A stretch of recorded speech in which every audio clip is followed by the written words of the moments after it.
Good morning, students. I am Vaishali Hazare. Today, I am going to teach you subject History and Civics for standard features of Indian Constitution. In the last two lessons, we studied how our Constitution was made.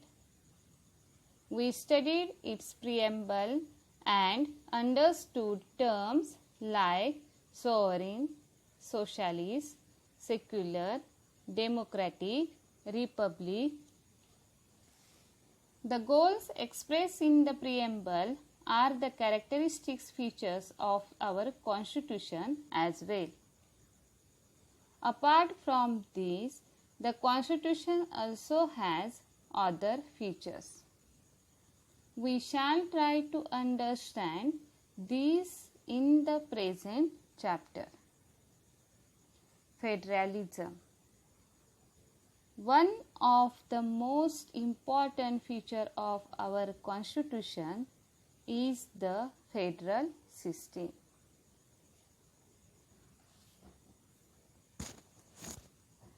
In countries with large territory and huge population, government is run by a federal system. Ruling a large territory from a single capital city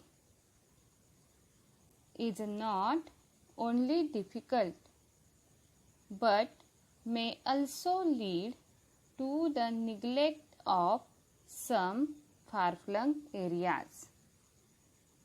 It is so difficult to ruling by a single capital city. It is difficult. People residing there cannot participate in the affairs of the government. Those peoples residing in the far-flung areas, they cannot participate in the affairs of the government.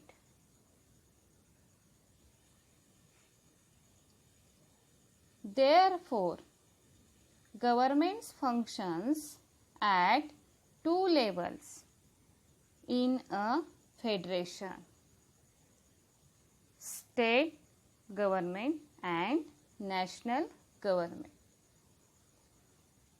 The government at the center carries out tasks like defense of the entire country, foreign policy, establishing peace, etc. It is also called union government or federal government. It carries out the administrations of the entire country.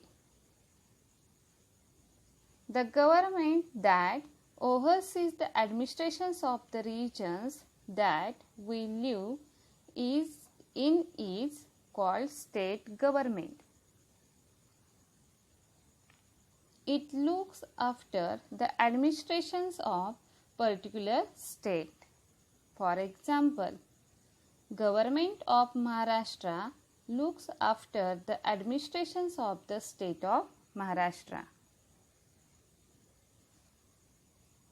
The system of running the administrations of the country cooperatively by the governments at two levels, making laws about different subjects, is called federalism.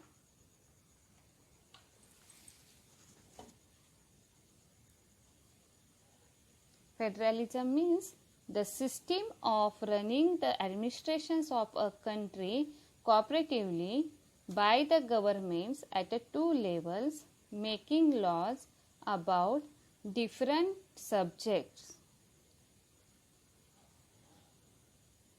See in this figure, there the national government and state governments, the two levels of a federation.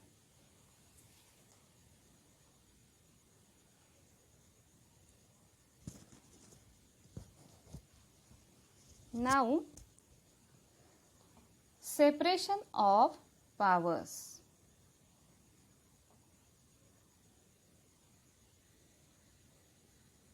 The Constitution has divided the subjects for making laws between the Union government and the state governments. Let us see which government is interested with what subjects. Our Constitution has given 3 lists of various subjects. First is the Union list. In a Union list, 97 subjects on which the Union government makes the law. The state list, in that the 66 subjects. Only the state government can make the law on that the subjects. Concurrent list contain the 47 subjects. The both governments makes the law. Subjects with Union government: defense, foreign relations, war and peace, currency, international trade, etc. Now, the subjects with the state government.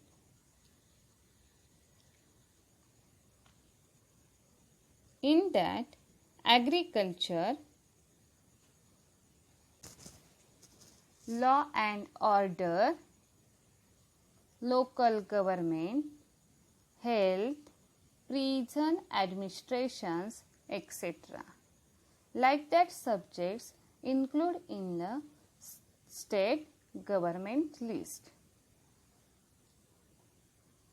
Third one, subjects with both the governments: employments, environment, economic and social planning, personal law, education, etc.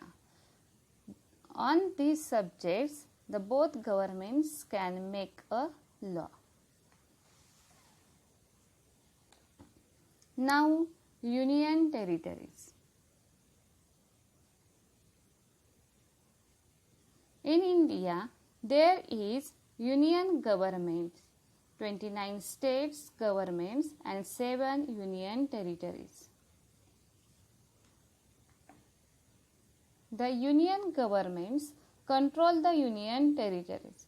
Following are the 7 Union territories: New Delhi, Daman and Diu, Puducherry, Chandigarh, Dadra and Nagar Haveli, Andaman and Nicobar Islands and Lakshadweep.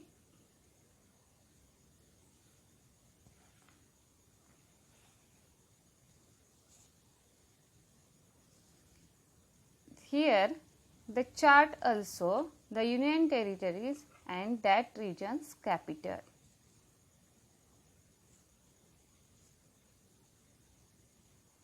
In parliamentary democracy, the discussion and debates that take place in the parliament have a great significance.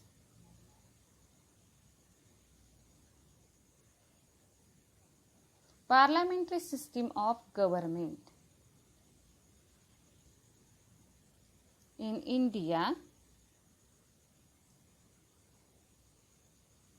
the Indian Constitution has provided for a parliamentary system of government. In such a system, the parliament, that is, legislature, has the highest decision-making power. Indian parliament includes the President, Lok Sabha or the House of the People, and Rajya Sabha, the Council of State. The Council of Ministers that runs the administrations emerges from the Lok Sabha and is answerable to the Lok Sabha for all its decisions. In parliamentary democracy, the discussions and debates that takes place in the parliaments have a great significance. Now, independent judiciary.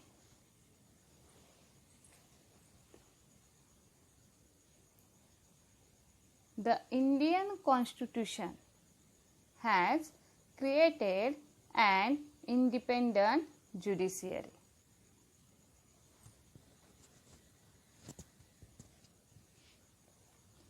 The disputes that cannot be resolved mutually are referred to the judiciary.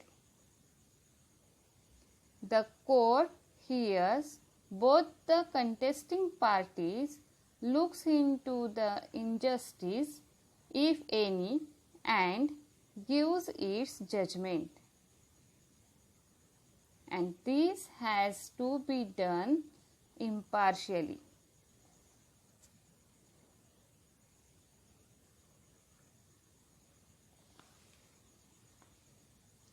The Constitution has made several provisions to ensure that the judiciary remain more and more independent.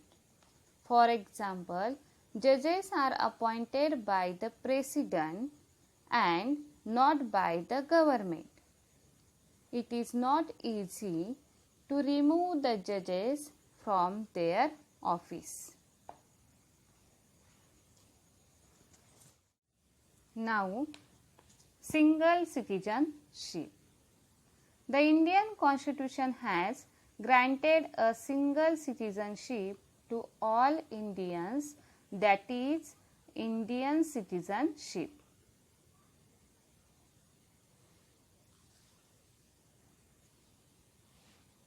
Now, process of amending the Constitution. There comes up a need to make changes or amendments in the provisions of the Constitution due to changing circumstances, but frequent amendments to the Constitution may lead to a situation of instability.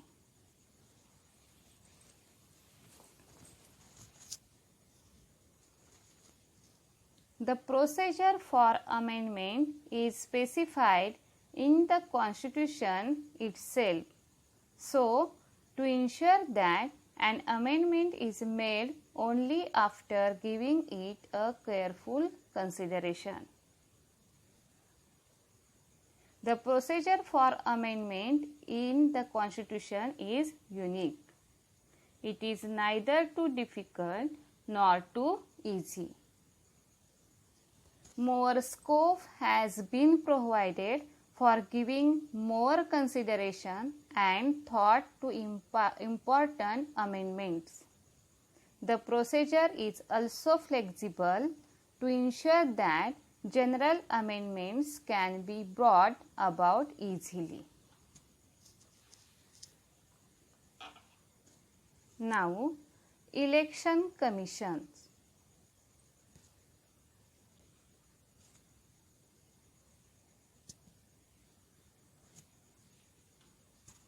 You must have read about the elections commissions in the newspaper.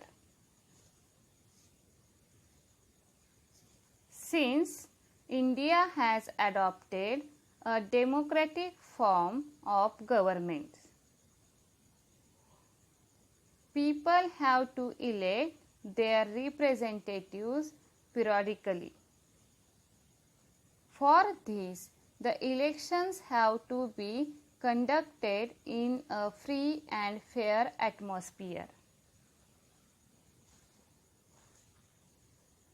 Only when will the citizen be able to elect a candidate for their choice, without any fear or a pressure. If the governments were to conduct elections, there might be no guarantee of such a free or fair and just atmosphere for the elections. Hence, the Constitution has entrusted the responsibility of conducting elections to an independent machinery. This machinery is known as Election Commission.